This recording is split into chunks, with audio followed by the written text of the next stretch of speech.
Welcome to Everyday Economics, the podcast that helps you learn about the economic world happening around you every day. I'm your host, Chris Krug, president of the 501c3 nonprofit, nonpartisan Franklin News Foundation.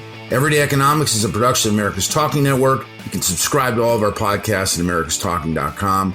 Support Everyday Economics. Please make your tax-deductible charitable contribution by clicking the link in the show description.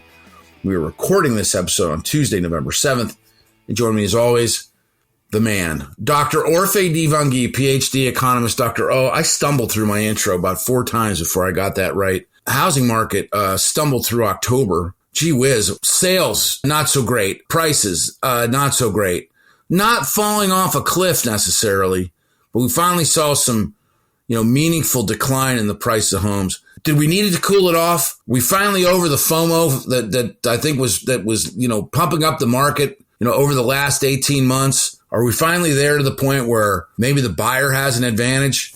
The housing market tends to cool this time of year, but this summer we got a big surprise. 8% mortgage rates, the highest in 23 years. But what we learned is that mortgage rates tend to affect demand, but they don't just affect demand, they also lower supply. And so at the end of the day, a decline in demand accompanied by a bigger decline in supply. And what does that give you? That gives you a supply-constrained housing market that gives you positive price growth.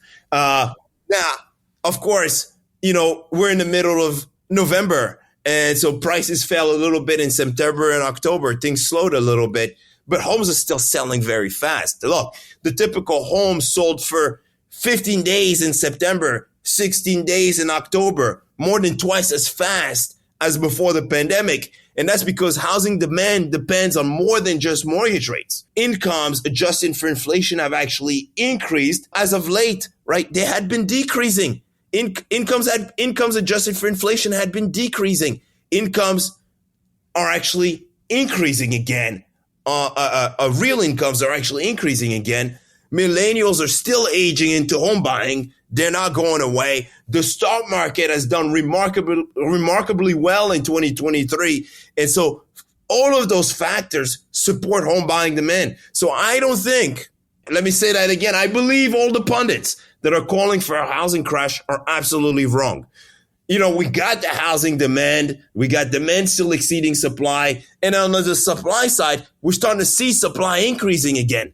Okay, yes. Inventory is still 40% or so below where it was before the pandemic, but supply is increasing.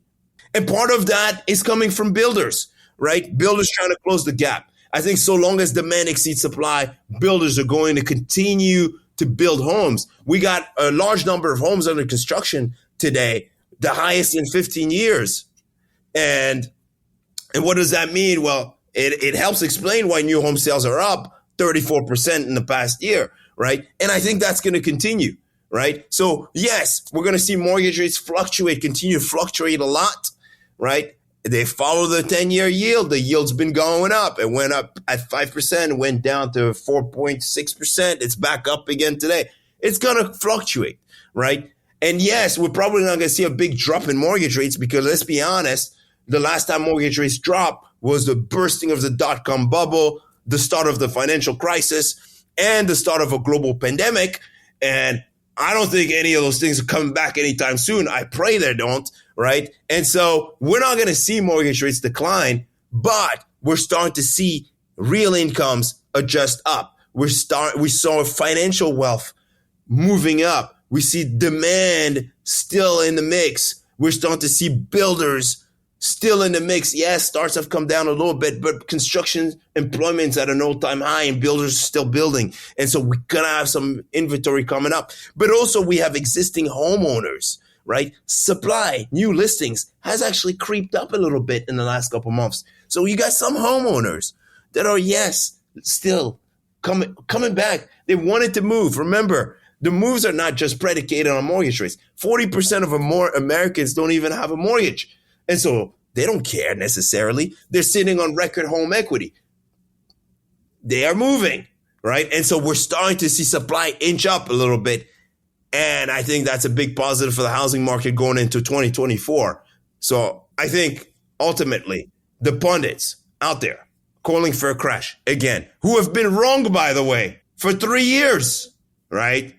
I think it's time we stop listening to the crazies that are focused on the monthly data in the middle of the summer when the market usually cools anyway to make bold predictions that are likely going to turn out to be wrong again. I keep telling our producer, Cole McNeely, to put more flames, and things burning in the background, dumpsters on fire and whatnot. He won't do it.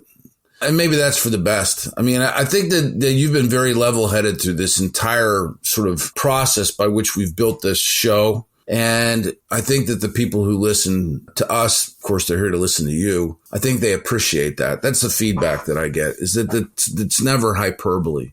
The best guess for what's to come here before the end of the year. The Fed seems to be, I think is just recently said, Chairman Powell's pretty dovish about what's, just his outlook in the economy.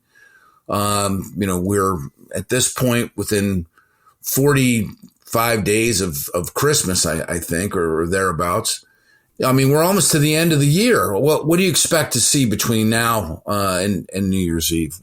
I think things are going to be a little bit cool, right? Although that dip in mortgage rates might get some people really excited, some deals might close, but things are going to be somewhat cool between now and the end of the year. But I expect, right, that, and by the way, a lot of people are discounting housing. I understand they're nervous, all right? But look, just look at Warren Buffett. What is Warren Buffett doing? He's invested in housing, in buildings, and for all the right reasons. Are you willing to bet against Warren Buffett?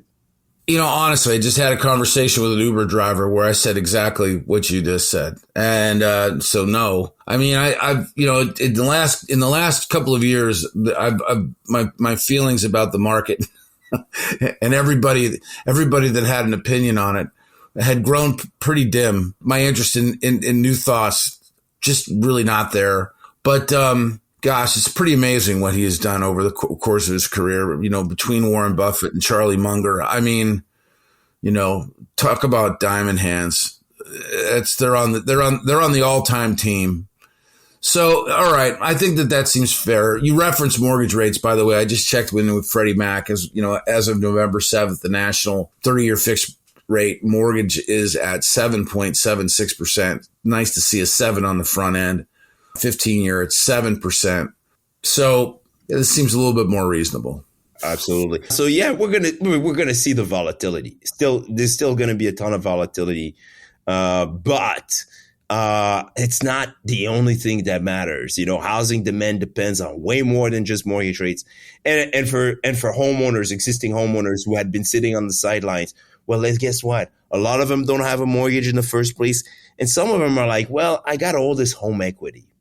I can move. I can go anywhere I want. I am rich. Okay, that's what's going to happen. And so they're sitting there like, okay, do I continue to fix up the old house, or I've had enough of this house. I want a new one. And ultimately, today you can get a new one at a very good deal. You got builders giving away 5.6%, 5.5% mortgage rates. Right? The rate buy downs is amazing.